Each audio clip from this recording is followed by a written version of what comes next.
यदि मेरी इच्छा होती तो संपूर्ण पांचाल को भस्म कर देता, परंतु मेरी आशाएं कुछ और हैं। इसलिए यदि जीवित रहना चाहते हो तो पांचाल लौट जाओ, अन्यथा कुरु राज्य के सीमा के भीतर तुम सबके प्राण हस्तिनापुर के सैनिकों के हाथों में होंगे।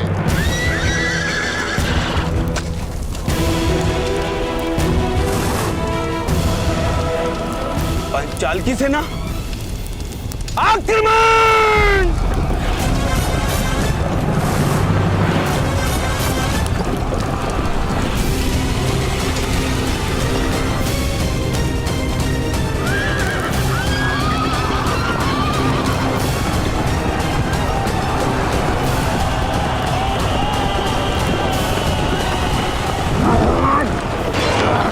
ध्यान रहे, कोई भी हस्तिनापुर की सीमा में प्रवेश न करने पाए।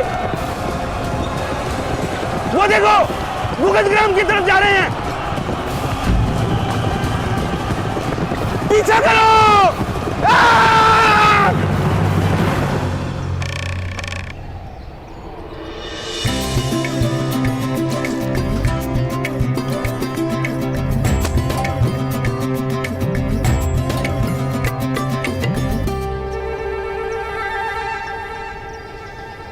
यदि मेरे रक्षा हेतु ये अनुष्ठान है माता, तो मुझे ये फल खाने की आज्ञा होनी चाहिए।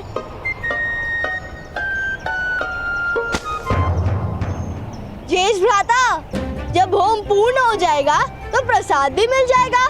धैर्य रखिए।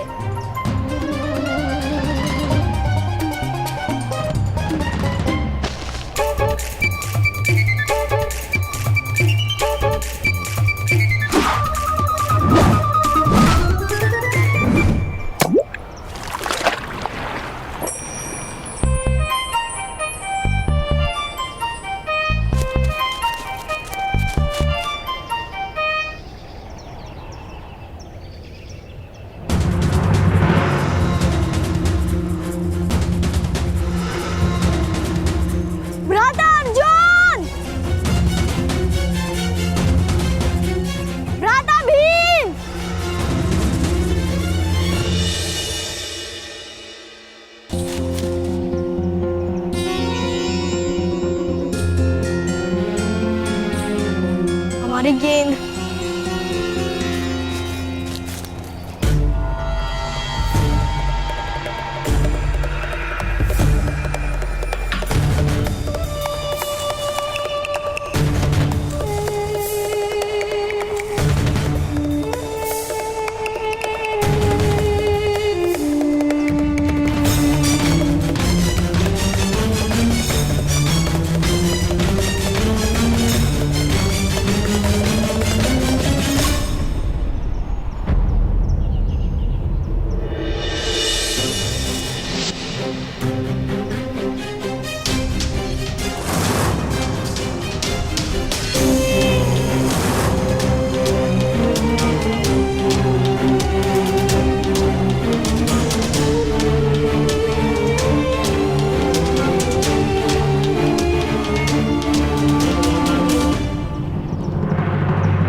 क्या हुआ सैनिक महोदय? पांचाल के सैनिक कहाँ गए? पांचाल के सैनिक भूगतग्राम के अंदर घुसे हुए हैं, और यही नहीं, पांचाल के सैनिकों ने भूगतग्राम की प्रजा को अपना बंदी बना लिया है। यदि हमने अंदर प्रवेश किया तो उनके प्राण संकट में आ सकते हैं। यदि आप यहीं ठहरे रहेंगे तो उनके प्राणों पर और अधिक संकट आ सकता है। चलिए। परंतु हमें अंदर जाने के आदेश नहीं है, और मैं आदेश की प्रतीक्षा नहीं कर सकता।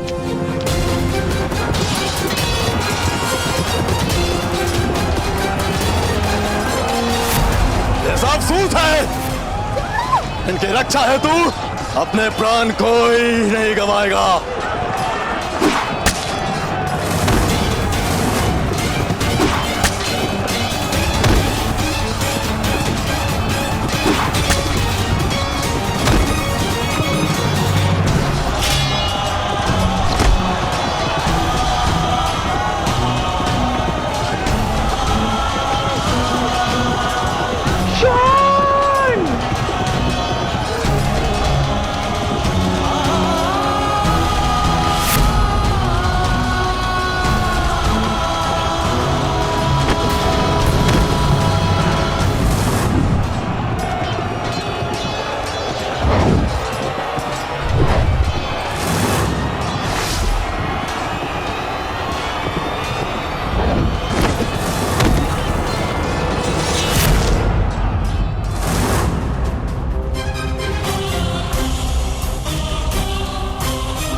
तुम्हारी रक्षा हेतु कौन आएगा?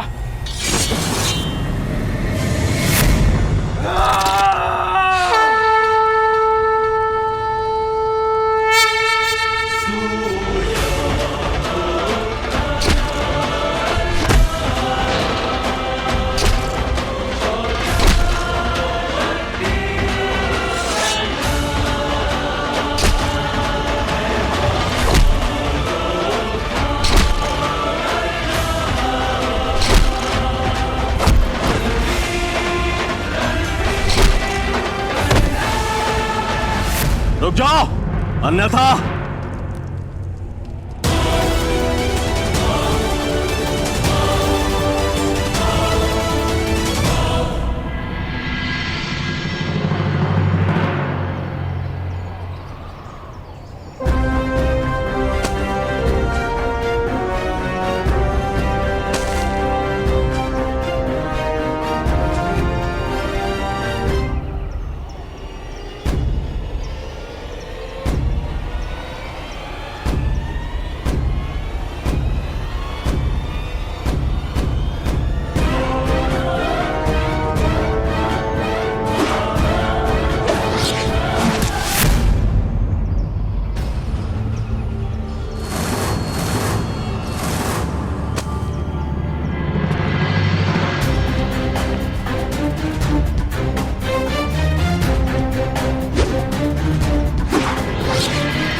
आप पद्मूदय महोदय, कौन है आप?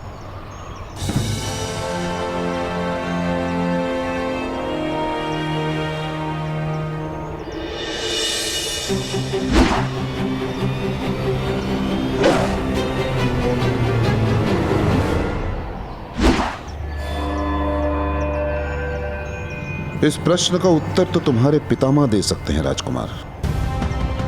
एक मनुष्य का परिचय उसका सामर्थ्य होता है और वही उसका उचित परिचय होता है।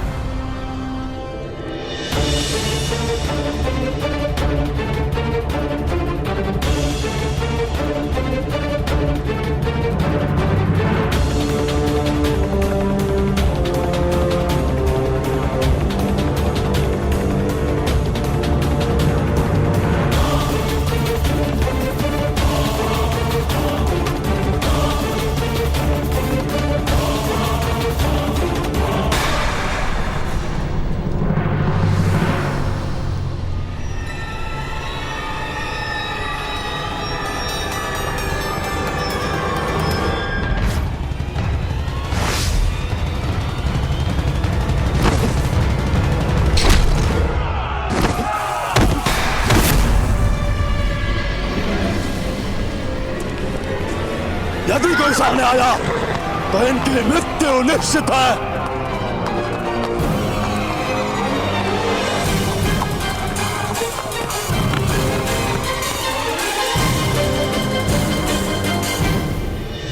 गांधार राज की जय हो। भुगत ग्राम के कुछ प्रजाजनों को बंदी बनाकर पांचाल के सैनिक सीमा पार जा रहे हैं। तो मैं क्या करूं? मुझे मत कहो, जाके पितामह को कहो। महामहिम इस समय हस्तिनापुर में उपस्थित नहीं है और महाराज भी विश्राम में हैं।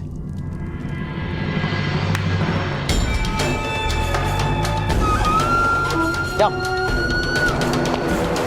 पुत्र, यदि सूतों को बंदी किया है तो उनकी रक्षा हेतु हमारा नया मित्र कर्ण ही वहां गया होगा।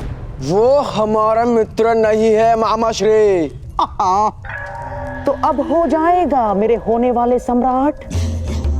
जिस अवसर की इतनी प्रतीक्षा हम कर रहे थे वो शीघ्र ही तुम्हें प्राप्त हो गई, और सद्भाग्य से पांडव भी इस समय कुछ अनुष्ठान में लगे हुए हैं। इस अवसर का लाभ उठाओ पुत्र, शीघ्रता करो। और स्मरण रहे, मनुष्य के स्वभाव गुणों में समय सूचकता आवश्यक है। अवसर का अपमान न करो।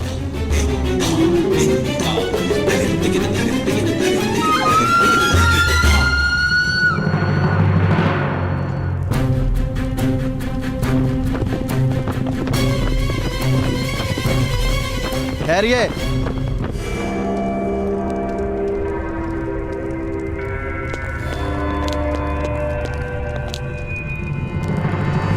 क्या हुआ?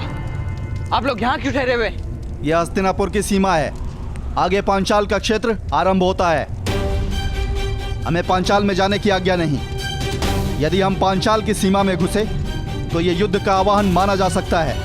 किंतु वो सैनिक मेरे परिवार और ग्रामजनों को उठाकर बंदी बनाकर ले गए। आपका कर्तव्य है उनकी रक्षा करना। बैल की रक्षा हेतु हाथी की बलि नहीं दी जाती। कुछ सूतों के लिए पूरा राष्ट्र युद्ध नहीं कर सकता।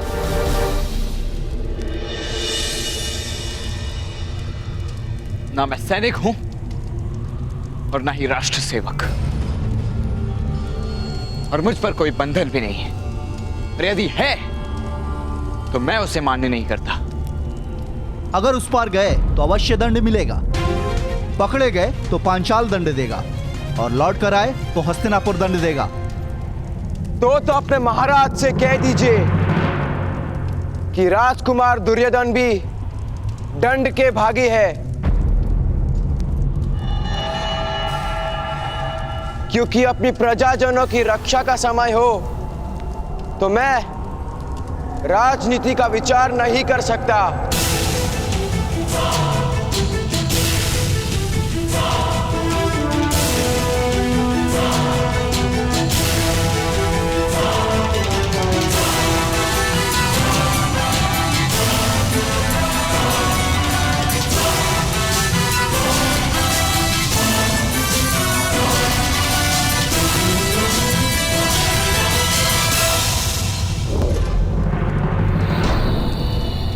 चलो मित्रगण,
मेरा श्वास, मेरा ध्यान, मेरी आंस, मेरा अभ्यास हो तुम दुर्योधन।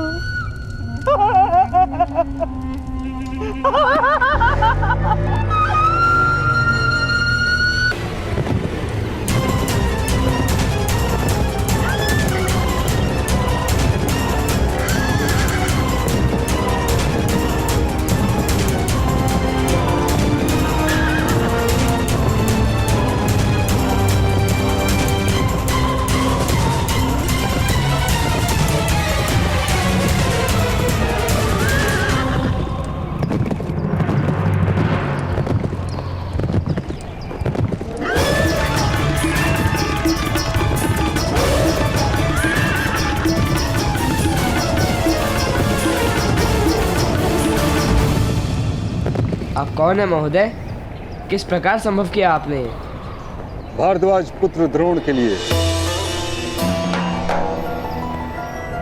कुछ भी असंभव नहीं।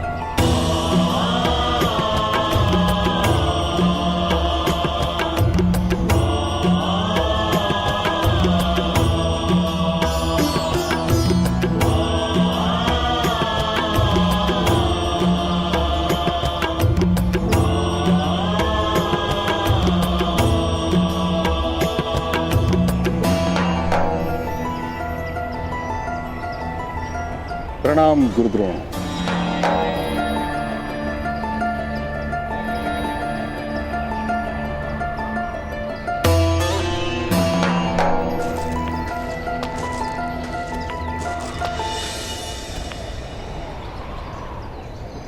हस्तिनापुर में आप पधारे, ये सद्भाग्य है हमारा। सद्भाग्य और दुर्भाग्य का निर्णय इतनी शीघ्रता से मत लीजिए मां महिम।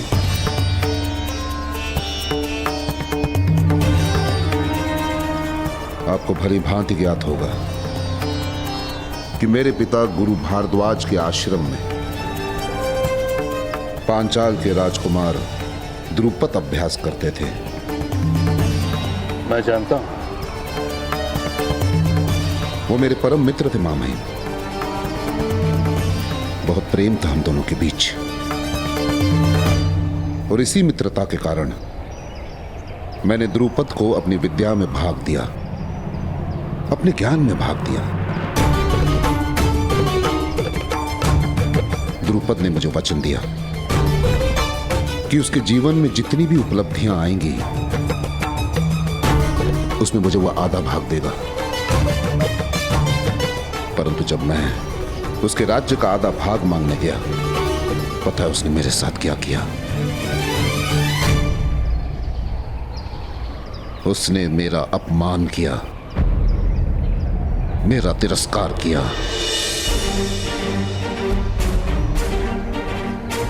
मेरे अधिकार पर स्वार्थ का आरोप लगाया। स्वार्थी कहा मुझे। उसने केवल एक मित्र का अपमान नहीं किया, उसने एक शिक्षक का भी अपमान किया। और उसी दिन मां महिम मैंने प्रण ले लिया कि एक शिक्षक के अपमान का प्रतिशोध शिष्य लेंगे।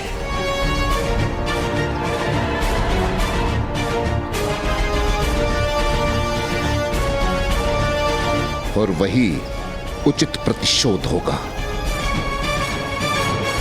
मुझे बंदी बनाने के लिए द्रुपद ने सेना भेजी है,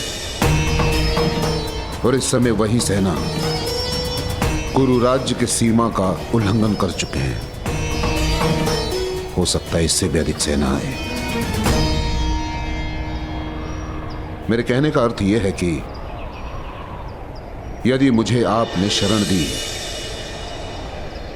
तो वो दुर्भाग्य होगा, और यदि आपने मेरे ज्ञान का लाभ उठाया, मेरी विद्या का लाभ उठाया, वो सद्भाग्य होगा। निर्णय आपको लेना है, वो भी उचित।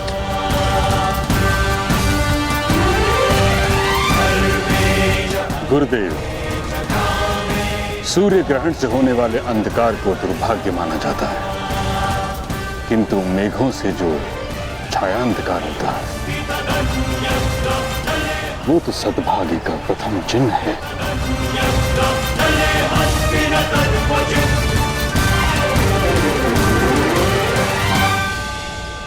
हस्तिनापुर में आपका स्वागत है।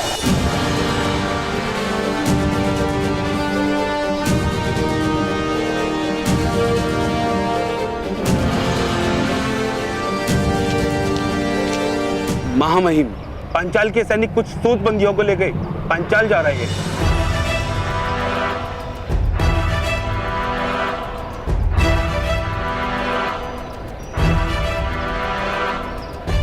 आपके ऊपर आने वाली विपदाओं का भी स्वागत है।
मित्रकांड, आज वास्तव में आपके सामर्थ्य से परिचय हो गया। बिना शस्त्र स्पर्श किए आपने पांचाल के सैनिकों को परास्त कर दिया। आप अद्भुत हैं। सामर्थ्य शस्त्र नहीं मांगता राजकुमार, अवसर मांगता है। आपने जो साहस किया उसके लिए आपको अभिनंदन। ये युद्ध साहस नहीं था मित्र।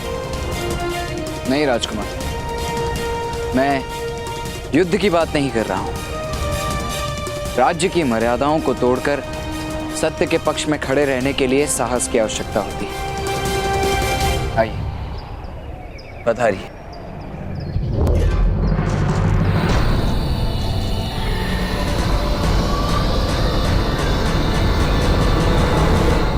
मेरा पुत्र अकेला है, किसकी प्रतीक्षा कर रहे हैं आप?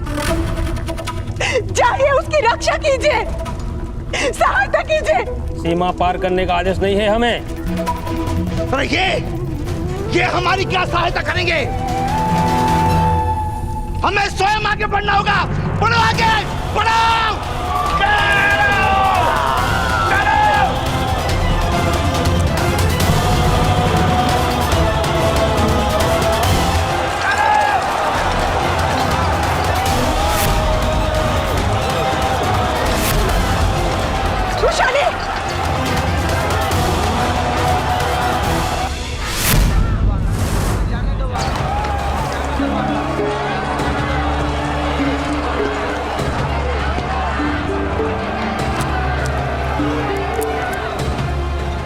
रक्षा कीजिए महामहिम, हमारे सूतों का कोई आधार नहीं, एकमात्र आपको छोड़कर। मेरे पुत्र की सहायता कीजिए, बंदी सूतों की सहायता कीजिए। शांत हो जाओ राधा। चेतावनी दिए बिना मैं सीमा का उल्लंघन नहीं कर सकता।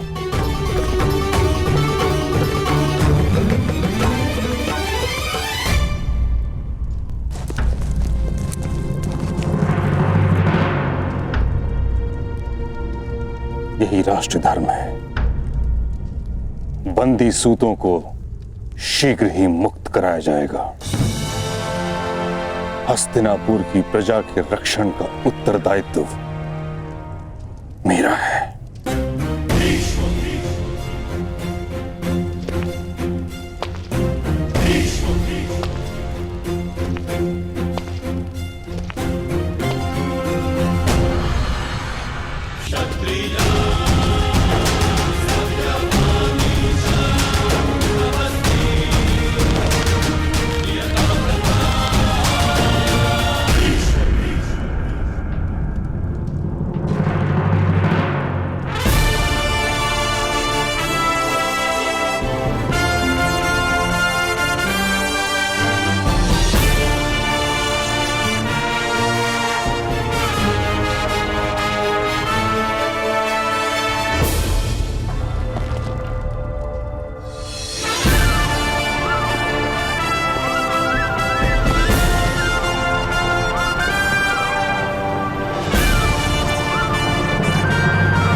पितामह, यदि मित्र कांड ना होते तो सूतों की रक्षा हो ही नहीं पाती। हस्तिनापुर के प्रत्येक जन की रक्षा होती, किंतु आपने बिना चेतावनी के सीमा का उल्लंघन करके राष्ट्र धर्म का अपमान किया है।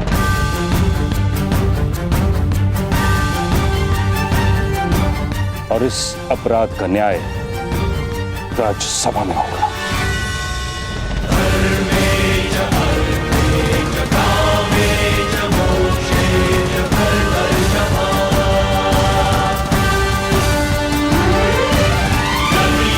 प्रजा के प्राणों पर संकट हो उस समय राष्ट्र धर्म का विचार करना अधर्म है। महामहिम भीष्म, मौन रहो।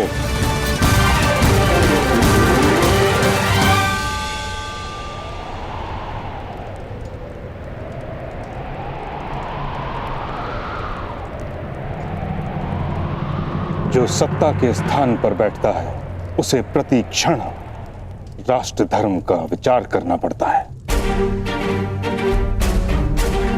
जिसमें धैर्य नहीं उसे सत्ता का अधिकार नहीं।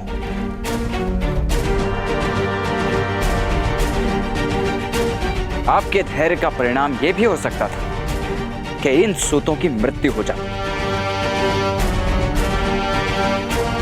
तुम्हारे और राजकुमार दुर्योधन के अविचारी कार्य का परिणाम यह भी तो हो सकता था कि कुरु और पांचाल जैसे दो बड़े राष्ट्रों के बीच युद्ध हो जाता।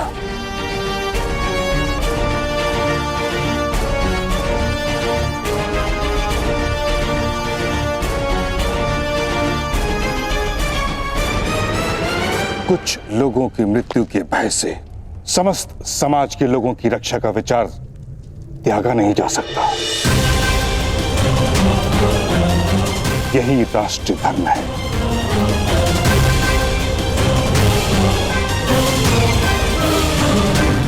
और राष्ट्र धर्म बलिदान मांगता है। महामहिम, ऐसा क्यों है कि क्षत्रियों का राष्ट्र धर्म सदैव हम जैसी छोटी जातियों का ही बलिदान लेता है?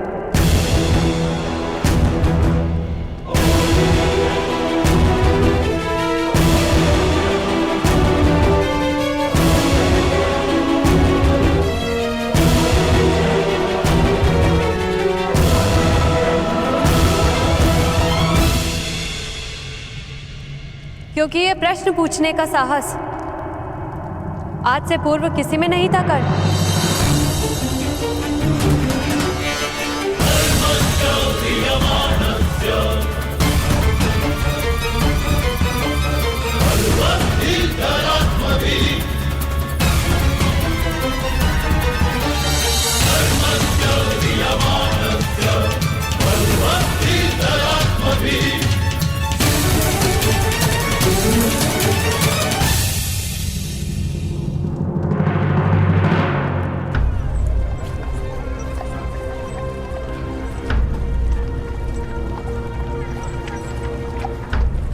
वृषाली उचित कहती, आपसे पूर्व प्रश्न पूछने का साहस किसी में नहीं था और आपसे पश्चात उत्तर जानने का सामर्थ्य भी किसी में नहीं होगा।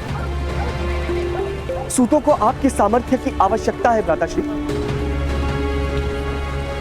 मुझ पर माता की इच्छा का बंधन है शौन। किंतु माता की इच्छा समाज के हित में नहीं है भ्राताश्री। आपका विवाह पूरे समाज के लिए बेड़िया बन जाएगा भ्राताश्री। आप ही कहते हैं ना कि संघर्ष सदैव बलिदान मांगता है, तो आज आप अपने विवाह का बलिदान दे दीजिए भ्राताश्री।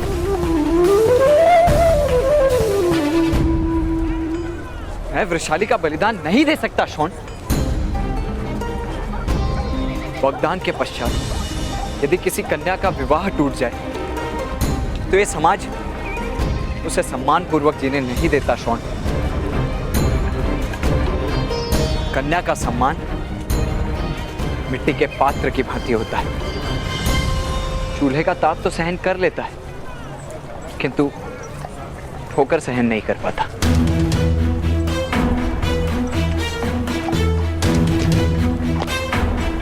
अब ये बंधन नहीं टूट सकता शौन, नहीं टूट सकता।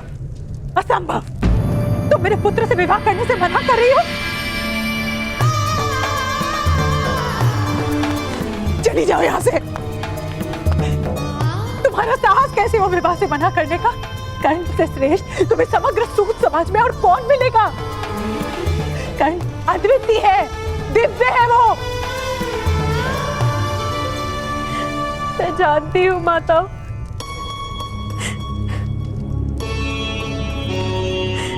मैं कर्ण का तिरस्कार नहीं कर रही, अपने सद्भाग्य के द्वार बंद कर रही हूँ। ये जानती हूँ मैं।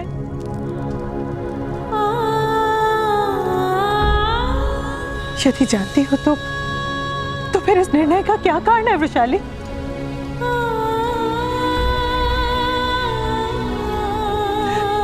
तुम जानती हो ना, तुम ही कर्ण का रक्षण हो। तुम नहीं जानती कि कर्ण क्या करने वाला था। यदि मैंने उस पर इस विवाह का बंधन ना डाला होता तो कर्ण पर क्या संकट आ जाता, तुम्हें ज्ञान नहीं है। किंतु माता, मैं कर्ण के लिए बंधन नहीं बन सकती। ये अपराध है। उसके जीवन का सबसे बड़ा दुख नहीं बन सकती मैं। ये पाप होगा।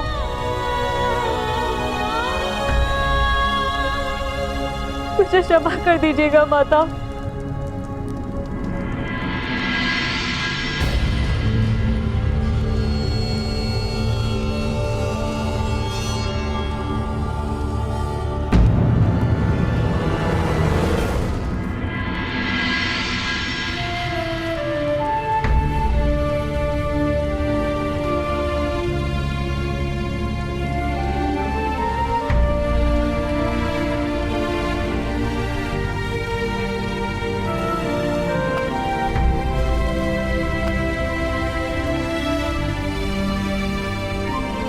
मैं तुम्हारी जीवन भर प्रतीक्षा करूंगी कर्ण।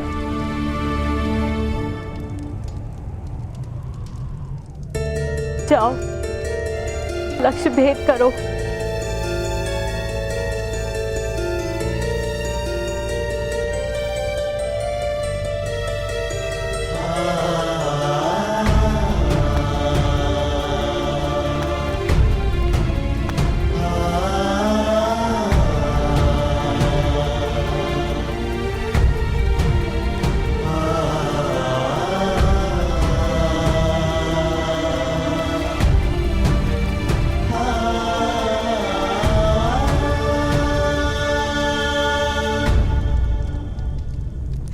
ठहरो, कहां जा रहे हो? हस्तिनापुर की राजसभा में शब्दों से लक्ष्य भेद करने जा रहा हूं। क्षत्रियों के दोहरे सिद्धांत को प्रकट करना मेरा लक्ष्य है।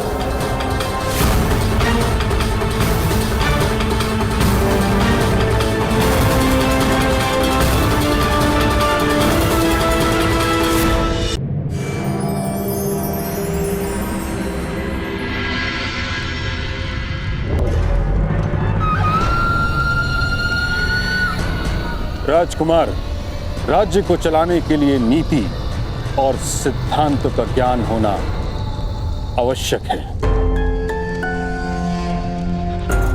और उनसे परिचित होना राजपुत्रों का कर्तव्य है। किंतु पितामह, सूतों का दुख देखकर मैं विचलित हो गया था।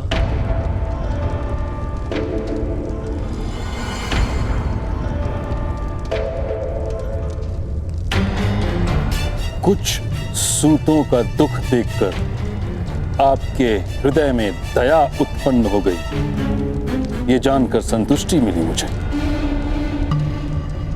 किंतु कुछ सूतों के लिए आप दो राष्ट्रों की प्रजा को युद्ध की अग्नि में नहीं झोंक सकते। आपके इस कार्य ने युद्ध का संकट उत्पन्न कर दिया, इसलिए आपको दंड प्राप्त होगा।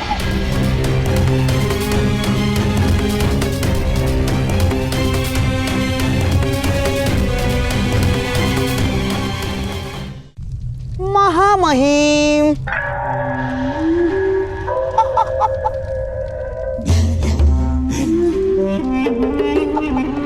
किंतु राजकुमार दुर्योधन ने प्रजाजनों की रक्षा के लिए राजपुत्र के कर्तव्य का निर्वाह भी किया है महामहिम। तो इस बात के लिए इनको पुरस्कार दिया जाएगा, किंतु ये समय न्याय करने का है।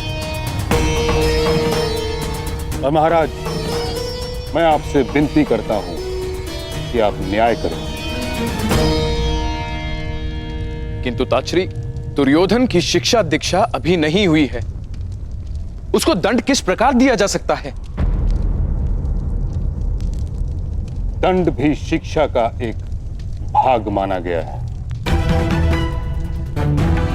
एक राजपुत्र को सामान्य अपराधी के समान राजसभा में खड़ा रहना पड़ रहा है, वो अपमान भी पर्याप्त दंड है ताचरी।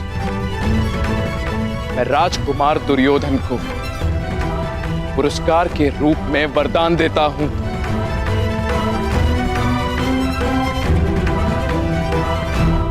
कि वो अपने जीवन काल में मुझसे एक बार जो भी वरदान मांगेंगे मैं उन्हें अवश्य दूंगा।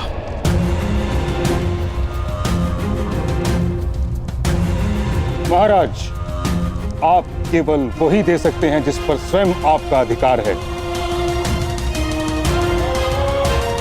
वह नहीं जिस पर गुरुकुल का अधिकार है। मुझे मेरी मर्यादा का ज्ञान है ताचरी। इस पुरस्कार का तुम उचित उपयोग करोगे दुर्योधन, ऐसी आशा करता हूं।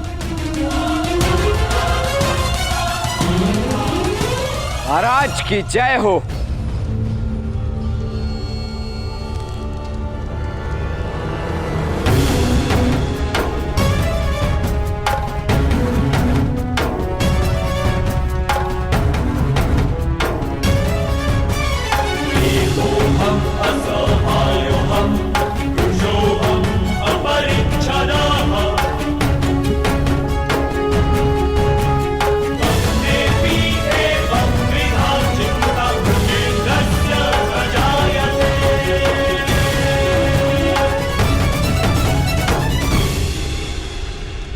मैं भी अपना पुरस्कार प्राप्त करने आया हूं महाराज।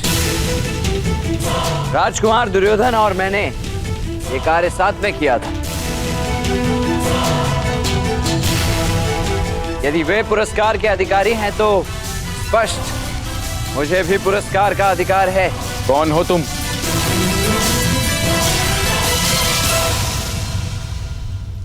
पिताश्री, ये सूत पुत्र कर्ण है।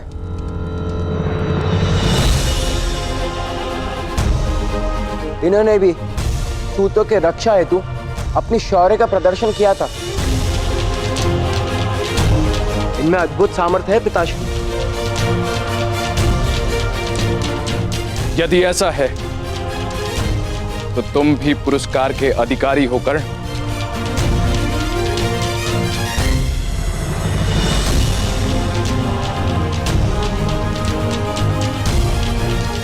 महाराज, जिसे युद्ध करने का अधिकार नहीं, वो दूसरों की रक्षा किस प्रकार कर सकता है?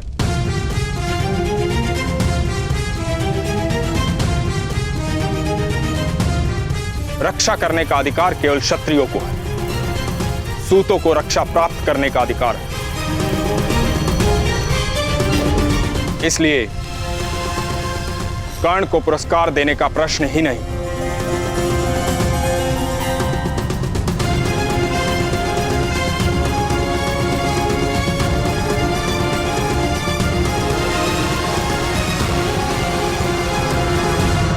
यदि पुरस्कार नहीं तो दंड दीजिए महामंत्री।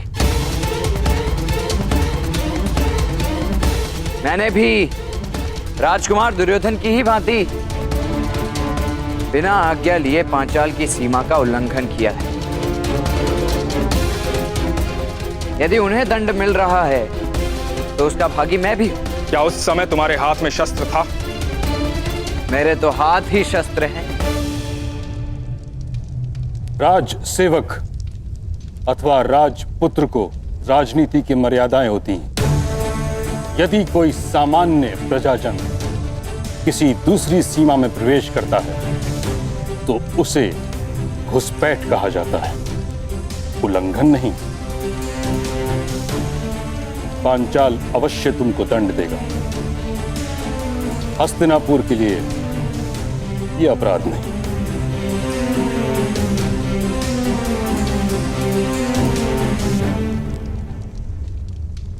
मैं जानता था महामहिम कि इस सभा में ना मुझे पुरस्कार प्राप्त होगा और ना ही दंड।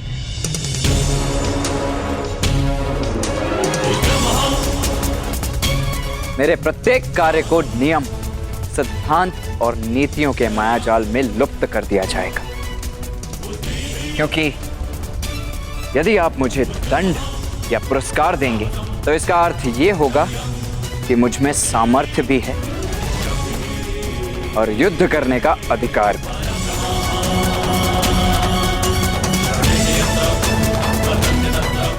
और दोनों ही मेरे अधिकारों की सीमा निश्चित करेंगे। मैं योद्धा बन जाऊंगा और क्षत्रियों की राजनीति ऐसी भयानक भूल कभी नहीं कर सकती।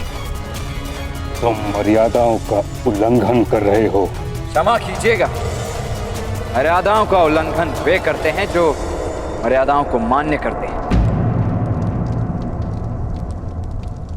मैं तो आपकी मर्यादाओं को मान्य ही नहीं करता महामहिम। मर्यादाओं का आधार समाज की व्यवस्था पर होता है, तुम्हारी मान्यता पर नहीं। वही व्यवस्था अवश्य भंग होगी शीघ्र ही। वसंत पंचमी के दिन हस्तिनापुर के सर सेनापति और कुरुवंश के श्रेष्ठ योद्धा एक सूत पुत्र के रथ में खड़े नहीं रह पाएंगे।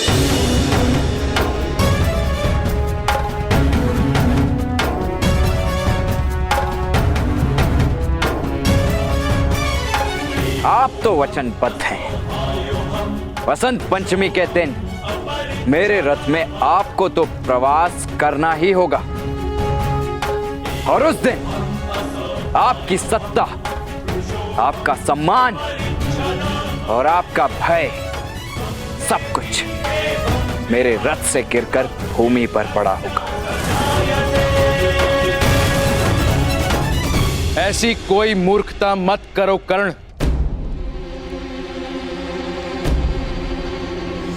यदि तुमने ऐसा कोई दुराचार किया तो तुम्हें अपना संपूर्ण जीवन हस्तिनापुर के कारागार में व्यतीत करना पड़ेगा। मेरा ही नहीं, सारे नीच समाज का जीवन कारावास में ही व्यतीत हो रहा है महाराज। न शिक्षा का अधिकार है ना रक्षा का। ब्राह्मणों और क्षत्रियों के लाभ हेतु हमारा पसीना बहता है, तब तक हम जीते। हम पसीना बहाने से मना कर दें तो हमारा रक्त बहाया जाता है। इससे और अधिक क्या होगा आपके कारावास में? मुझे भय नहीं है, किंतु कभी ना गिरने वाले महामहिम भीष्म मेरे रथ से अवश्य गिरेंगे।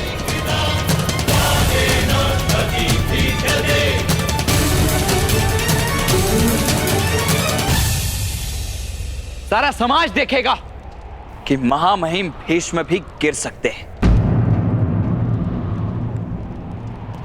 और क्षत्रियों का शासन भी गिर सकता है।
पुत्र, ऐसा भीषण प्रण लेना उचित नहीं है पुत्र।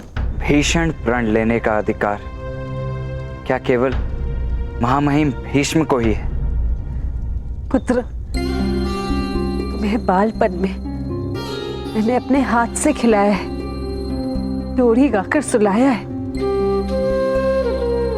हम दोनों के बीच एक संबंध बन गया है।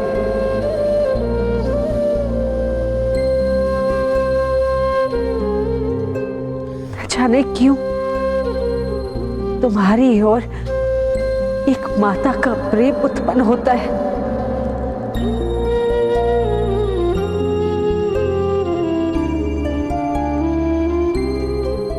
तुम्हारा जीवन कारागार में व्यतीत हो मैं नहीं देख पाऊंगी।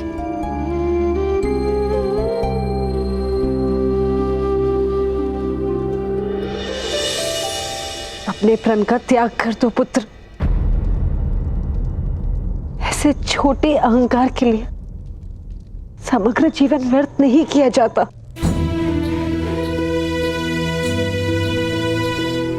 शस्त्रहीन, स्वतंत्रताहीन मनुष्य के पास अहंकार ही तो एक संपत्ति होती, वो भी आप छीन रही हैं। किंतु ऐसे दुस्साहस से क्या लाभ प्राप्त होगा पुत्र?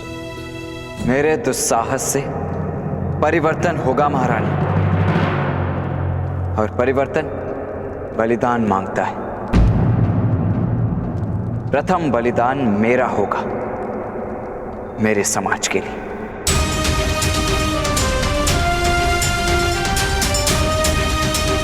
कर्ण, समय परिवर्तन करता है, मनुष्य नहीं। पुत्र, उचित समय की प्रतीक्षा करो। समय नहीं महारानी, साहस परिवर्तन लाता है। मैंने निर्णय कर लिया है बलिदान का। अब कोई शक्ति मुझे नहीं रोक पाएगी।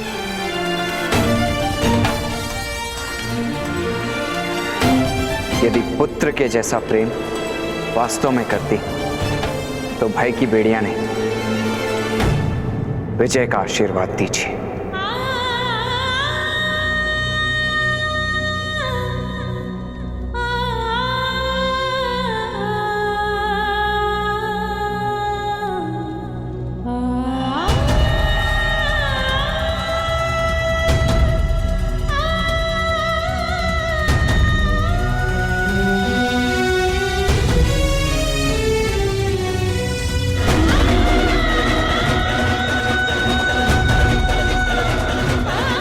मैं तुम्हें इतना ही आशीर्वाद दे सकती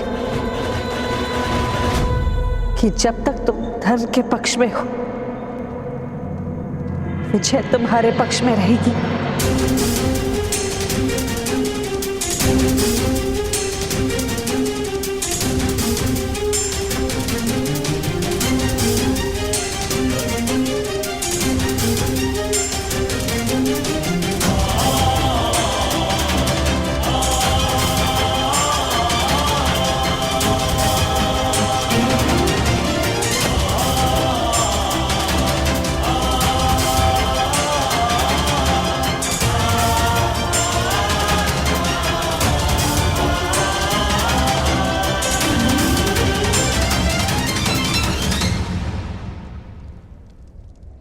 कहानी यदि पितामह की सत्ता गिरा दे तो क्या हानि है?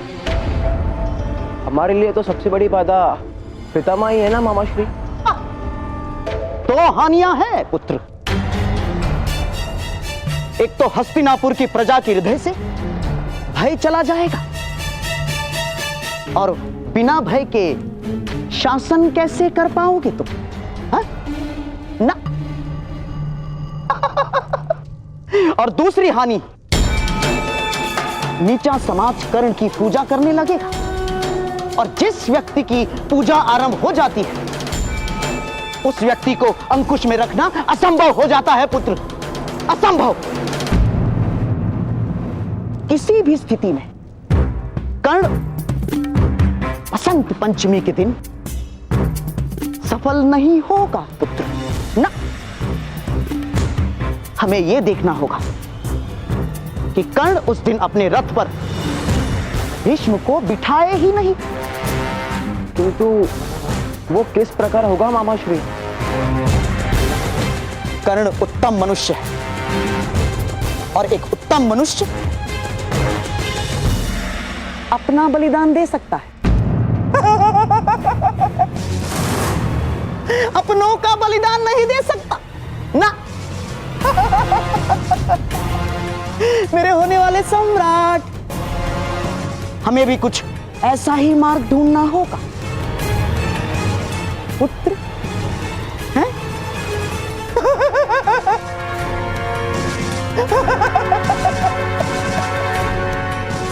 मस्तिष्क को गति दो पुत्र।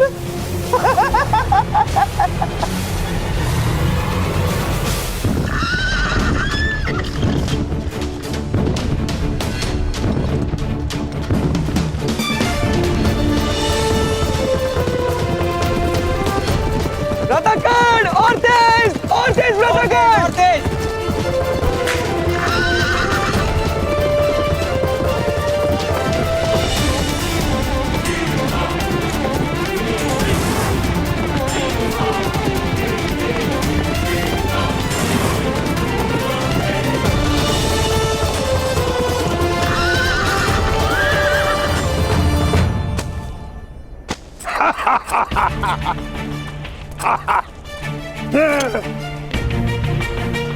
किसी के हृदय में जिज्ञासा है कि कल वसंत पंचमी के दिन महामहिम भीष्म की क्या गति होगी?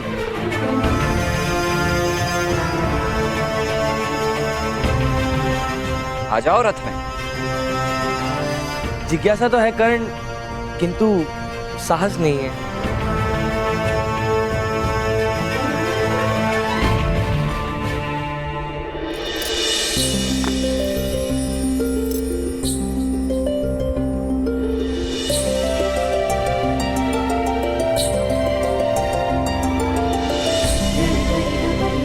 चलिए। वृषाली, तुम इस रथ में नहीं बैठ सकती। तुम्हें यदि कुछ हो गया तो? साहस करो सारथी, दया नहीं।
उत्तम, अति उत्तम।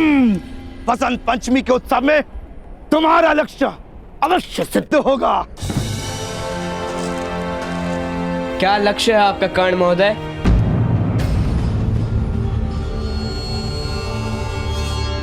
जीवन भर कारागार में रहने का, समग्र हस्तिनापुर को अपना शत्रु बनाने का, या अपने परिवार के स्वप्नों को नष्ट करने का? हमारे लिए तो जीवन ही कारागार है। शत्रुता नियति है और स्वप्न अपराध है। राजकुमार अर्जुन, सारी जातियों में जब तक समानता नहीं होगी, मेरा ये संघर्ष रुकेगा नहीं। और वसंत पंचमी तो केवल आरंभ है।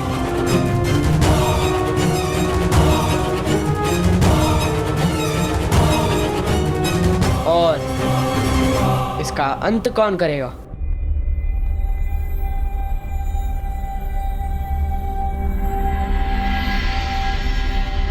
अंत भी भ्राताश्री ही करेंगे।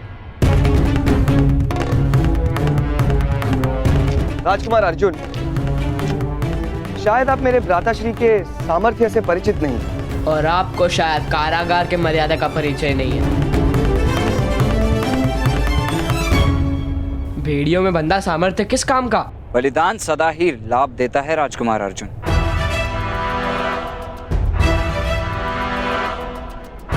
किंतु कर्ण महोदय, बलि बकरे की चढ़ाई जाती है, सिंह की नहीं।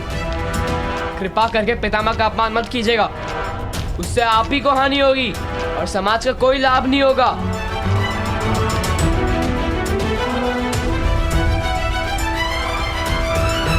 आपकी सद्भावना मेरे प्रति है या आपके पितामह का अपमान ना हो वो आशय, ये मैं नहीं जानता, किंतु आभार, परंतु मेरा निर्णय अटल है।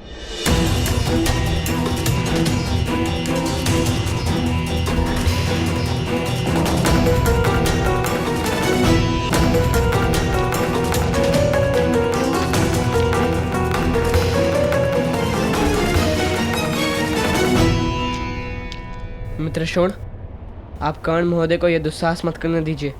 उनके हृदय की आग से परिचित हूं मैं, किंतु वो समाज में रहेंगे तभी वो आग समग्र समाज के हृदय में उत्पन्न होगी। बसंत पंचमी के उत्सव को कर्ण महोदय के संघर्ष का अंत मत बनने दीजिए।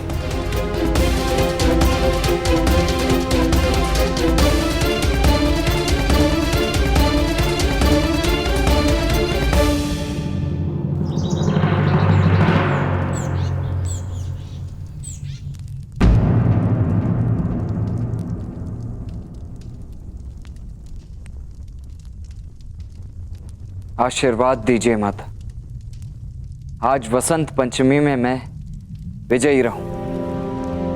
यदि तुम मुझे दंड दे रहे हो तो मैं इस दंड की अधिकारी हूं। नहीं माता, स्वप्न में भी मैं आपको दंड नहीं दे सकता। माता के चरणों की धूल तो पुत्र के लिए सद्भाग्य है। किंतु ये कार्य करके तुम स्वयं को क्यों दंड दे रहे हो पुत्र? क्या तुम्हें क्रोध है किसी पे? नहीं माता, यदि किसी पर क्रोध है तो वो केवल अपनी परिस्थिति पर है, अपनी निर्बलता पर है। शस्त्र का मोह, अपने लिए सम्मान का मोह भी नहीं। मुझे स्वतंत्रता का मोह है, अपने सूत समाज के लिए, सारी नीची जातियों के लिए। मैं वो सब नहीं जानती।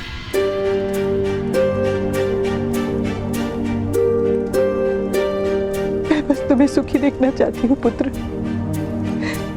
यही मेरी आशा है।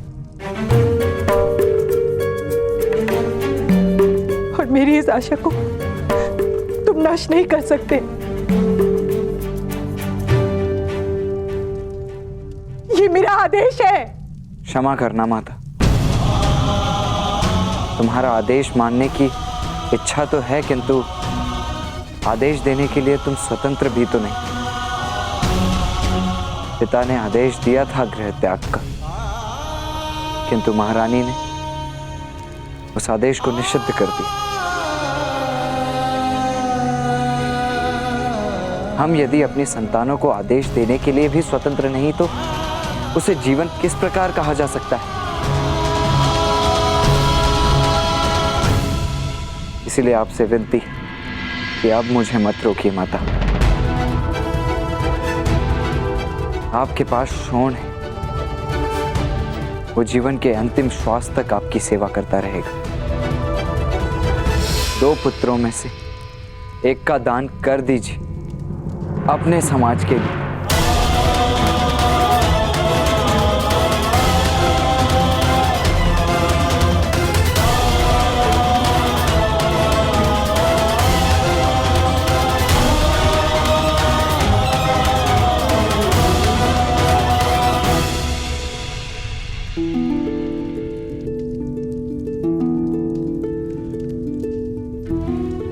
एक माता अपने संतान की बलि नहीं दे सकती है पुत्र।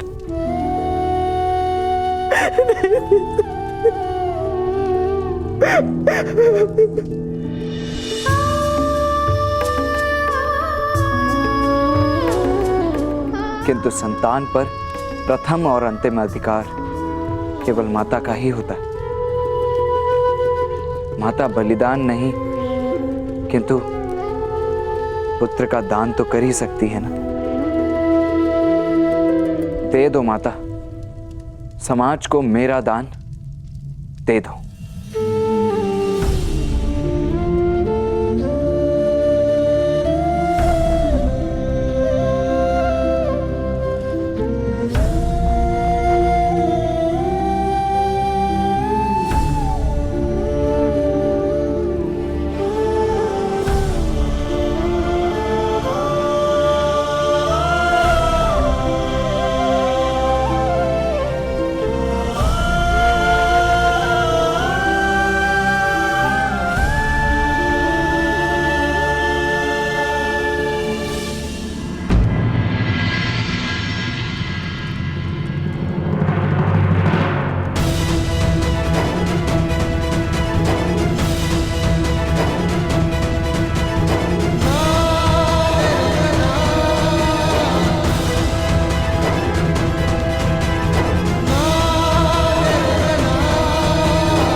ये वसंत पंचमी का उत्सव बहुत ही महत्व के परिवर्तन लाने वाला है महामहिम।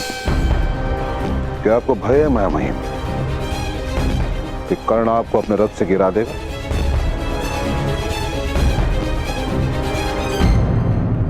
यदि मेरी इच्छा हुई तो।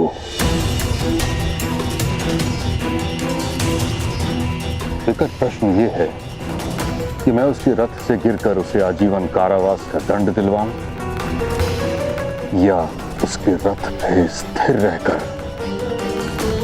उसकी आत्मा को कुचलना उचित होगा।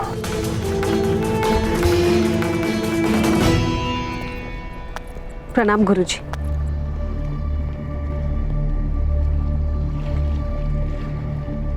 ताजश्री, कर्ण की रक्षा का कोई मार्ग नहीं। कर्ण जैसा सामर्थ्य और मोहक बालक अगर जीवन भर कारागार में रह जाएगा, ये विचार से ही मैं कांप उठती हूँ।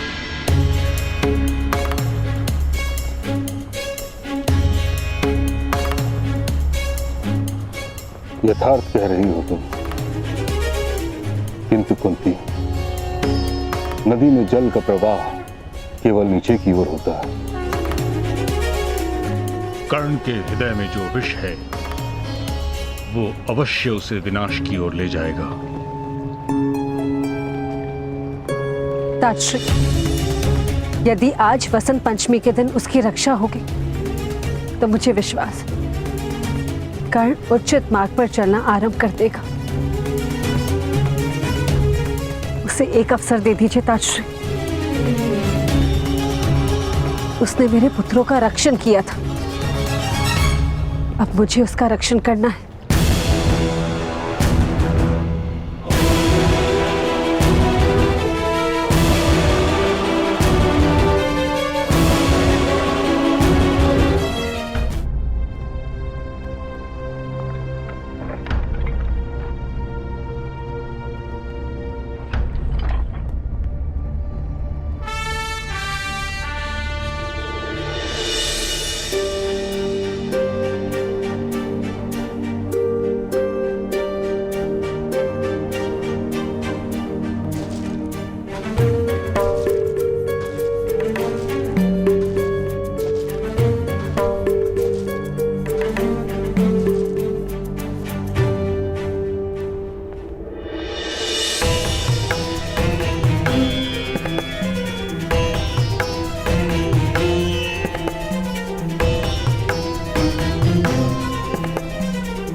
तुम्हारी विजय में ही हमारे सारे समाज की विजय है कर्ण।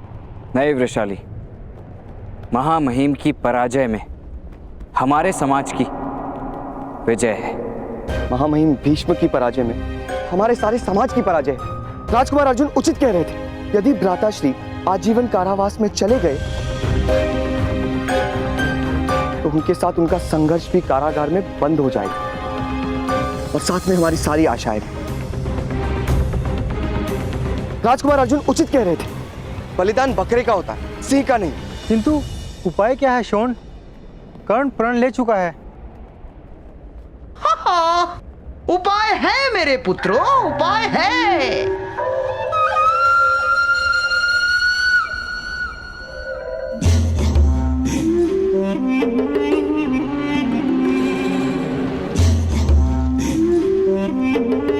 पुत्र शोण, मुझे स्मरण है, सत्य वचन।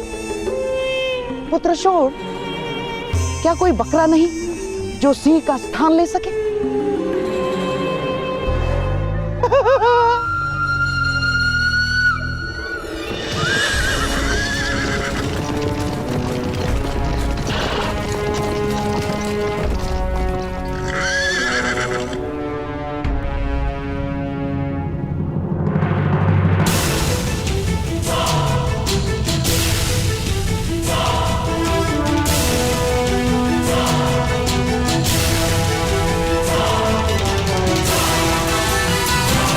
प्रणिपात महामहिम।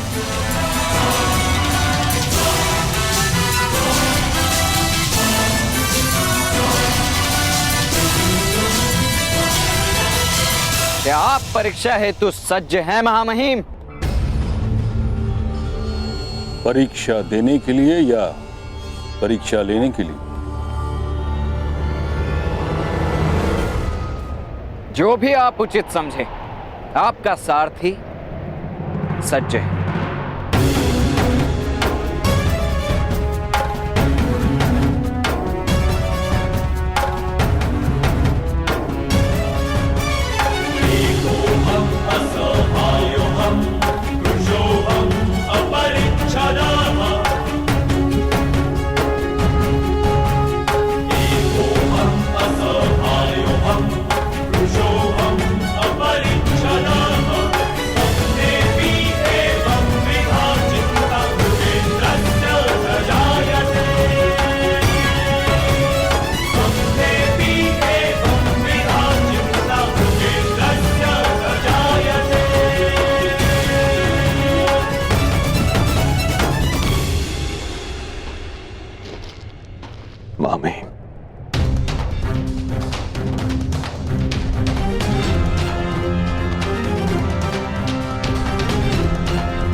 अबुध है मेरा पुत्र, उस पर दया कीजिए। तुम्हारा पुत्र अबुद्ध नहीं है अधिरथ,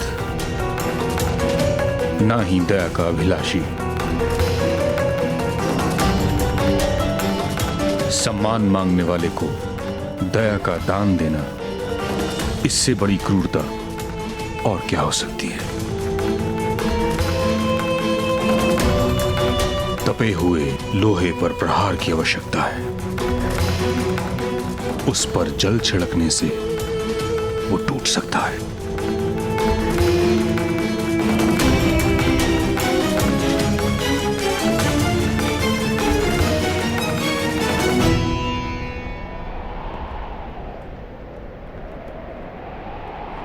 मैं तुम्हारी परीक्षा शीघ्र ही लूंगा।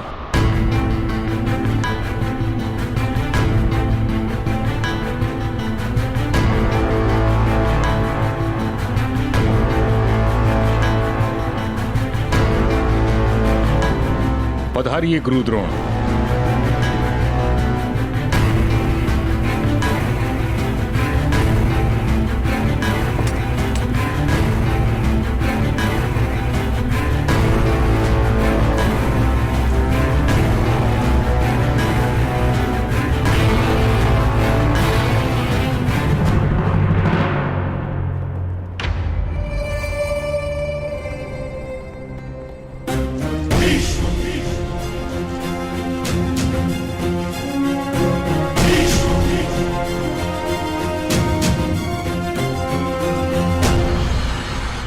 महामहिम भीष्म की महामहिम भीष्म की महामहिम भीष्म की महामहिम भीष्म की महामहिम भीष्म की महामहिम भीष्म की महामहिम भीष्म की महामहिम भीष्म की महामहिम भीष्म की महामहिम भीष्म की महामहिम भीष्म की महामहिम भीष्म की महामहिम भीष्म की महामहिम भीष्म की महामहिम भीष्म की महामहिम भीष्म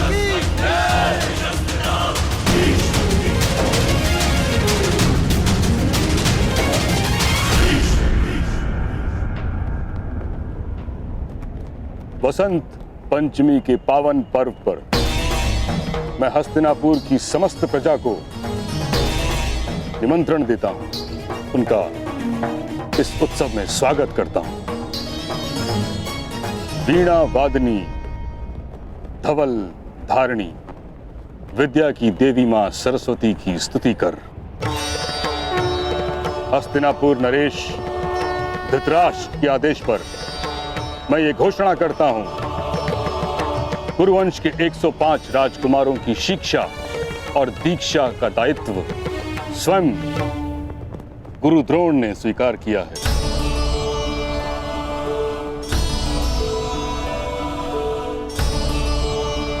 हम आपके बहुत आभारी हैं।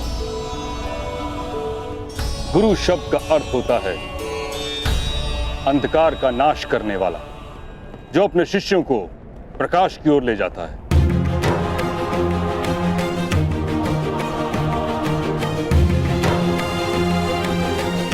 जो शिक्षा की ज्योत जगाने, हस्तिनापुर के भविष्य को उज्जवल बनाने और कुरुवंश के राजकुमारों को राजतंत्र से परिचित कराने,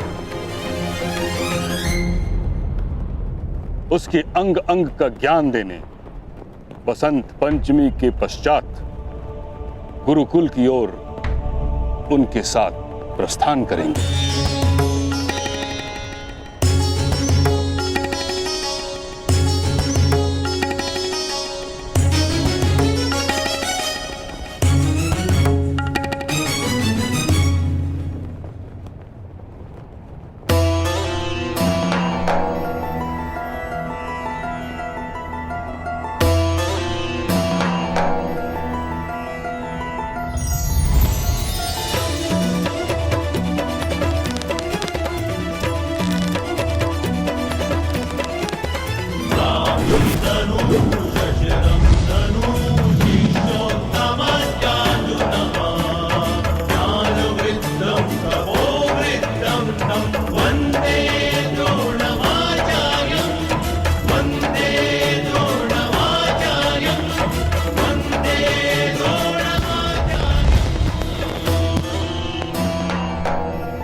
द्रोणाचार्य की, गुरु द्रोणाचार्य की, गुरु द्रोणाचार्य की, गुरु द्रोणाचार्य की, गुरु द्रोणाचार्य की, गुरु द्रोणाचार्य की, गुरु द्रोणाचार्य की, गुरु द्रोणाचार्य की।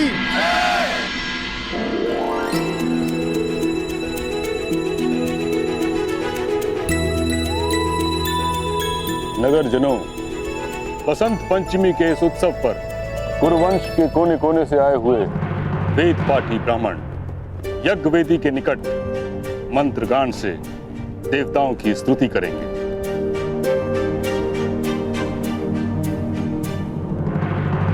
तथा मेरे सारथी अधिरथ का पुत्र कर्ण स्नातक होने की आशा से रथ चलाने की परीक्षा देगा।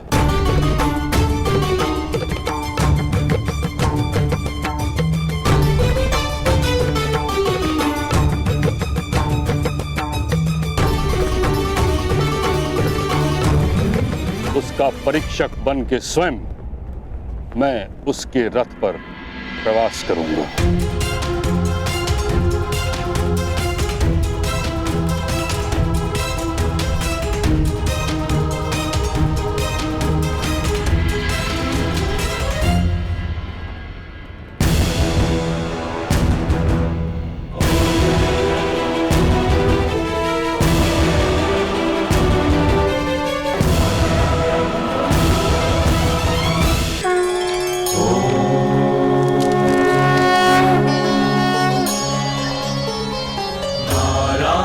नरं नमस्कृत्य नरं चैव नरोत्तमं देवीं सरस्वतीं व्यासं ततो जयमुदीरये। शोन, तुम अपने निर्णय पर दृढ़ हो? एक बार फिर विचार कर लो। विचारों का निर्णय से कोई संबंध नहीं होता मित्र उत्तम। विचार मन करता है और निर्णय हृदय लेता है। किंतु शोन, तुम्हारा यह निर्णय तुम्हारे जीवन को कठिन बना देगा मित्र।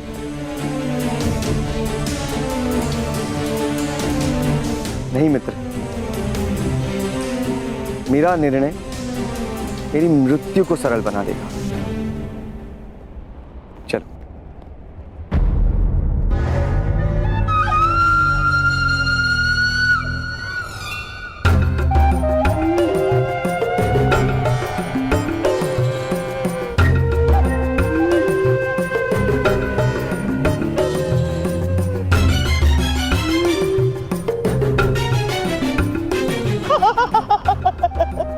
पुत्र, समय से पूर्व मृत्यु का भी कोई लाभ नहीं होता। अब इतना बड़ा निर्णय ले ही चुके हो तो सही समय की प्रतीक्षा करो। जब मैं इंगित करूं तभी तुम अपना कार्य करोगे। यदि उससे पूर्व तुम्हारा कार्य संपन्न हुआ तो तुम्हारे भ्राताश्री का क्रोध तुम्हारी योजना को विफल कर सकता है। हाँ,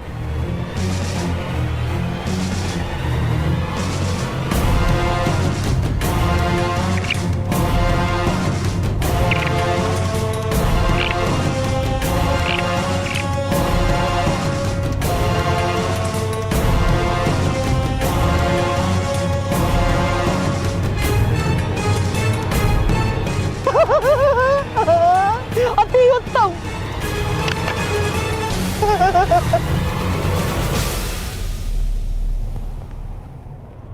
किंतु तुम्हारी योजना क्या है? हमें भी तो बताओ।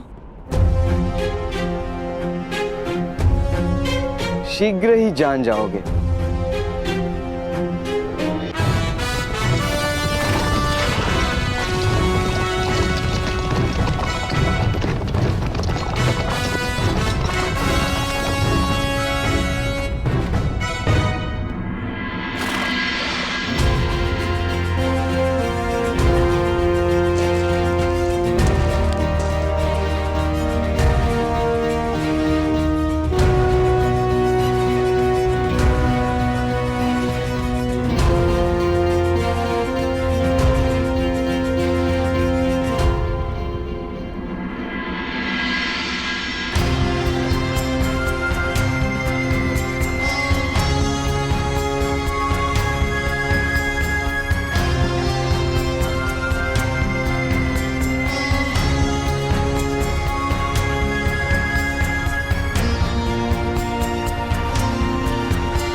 हृदय से लगाने का अवसर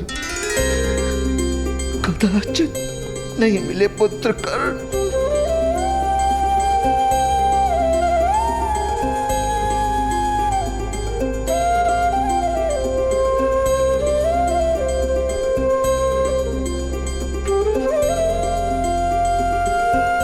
स्मरण है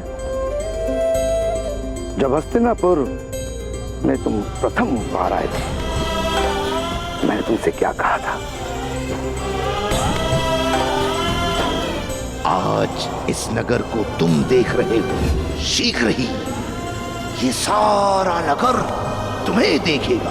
नगर जन तुम्हें देखकर कहेंगे, देखो वो जा रहा है अधिरथ पुत्र कर्ण।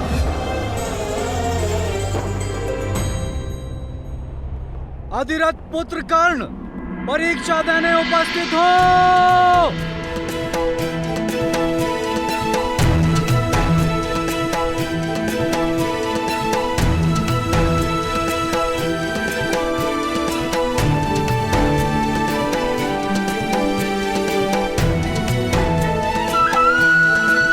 जाओ। अधिरथ पुत्र कर्ण, परिवर्तन तुम्हारी प्रतीक्षा कर रहा है। जाओ।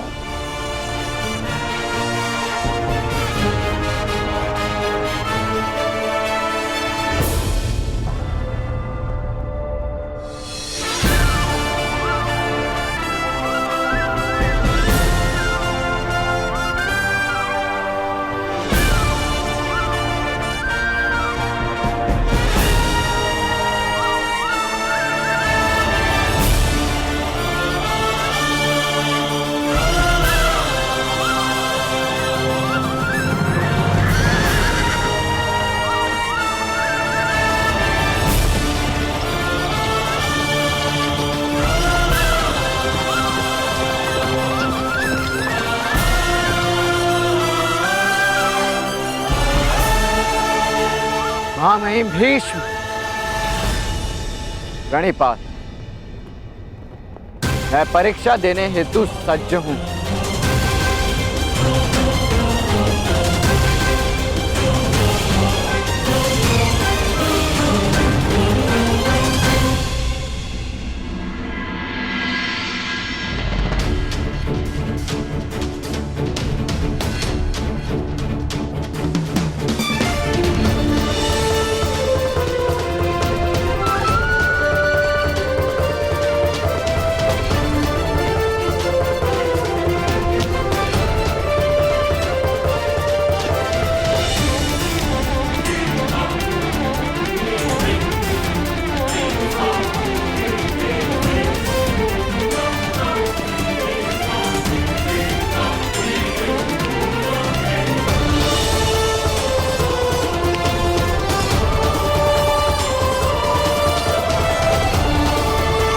महामहिम,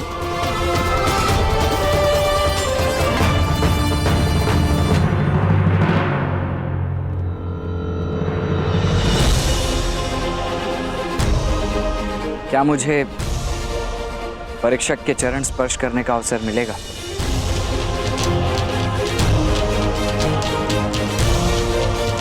अवश्य।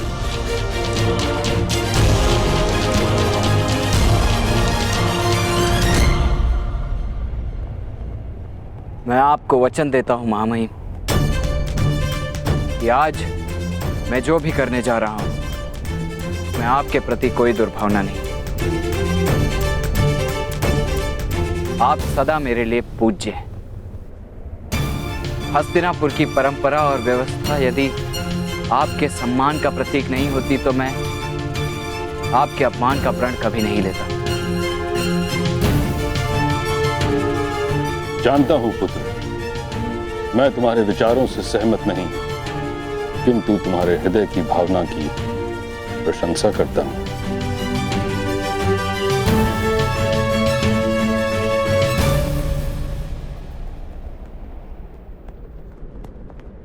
प्रशंसनीय तो कर्म होने चाहिए ना महामहिम, पर यह जगत जन्म को ही प्रधान क्यों मानता है? कर्म मनुष्य को सम्मान दिलाता है, उसे शीर्ष तक पहुंचाता है। फिर जन्म जो हमारे हाथ में ही नहीं है, उसे क्यों आधार माना जाता है? मैं आज इस संसार को दिखा दूंगा कि मनुष्य अपने जन्म से नहीं, अपने कर्म से जाना जाता है।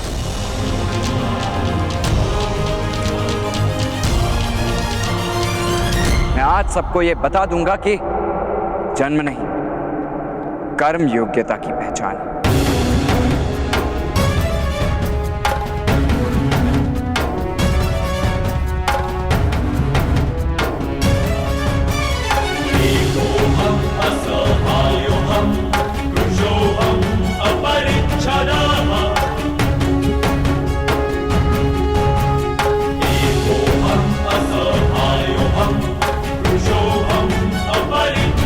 रथ में विराजिए महामहिम।